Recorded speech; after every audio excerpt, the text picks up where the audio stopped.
কিভাবে বাসায় দুই ধরনের মেয়োনিজ বানাতে হয় সেটাই আজকে আপনাদের সাথে শেয়ার করব। দেখেন কত স্মুথ হয়েছে আমার মেয়োনিজটা, দেখেন।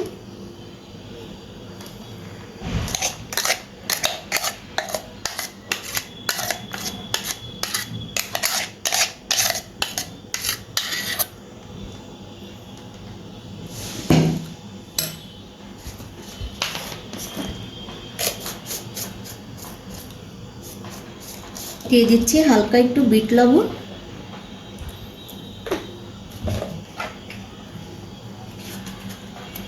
পরিমাণ মতো টমেটো সস।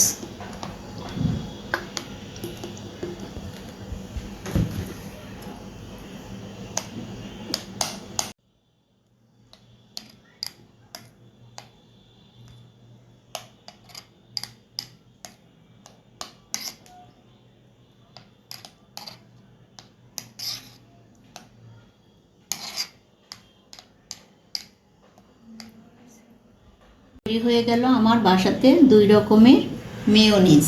এই মেয়োনিজগুলো আপনারা 2-3 দিন ফ্রিজে রেখে সংরক্ষণ করে রাখতে পারবেন। এটা আপনারা গ্রিল, নান, রুটি, চিকেন ফ্রাই সব কিছুর সাথেই খেতে পারবেন। সবাইকে আল্লাহ হাফেজ।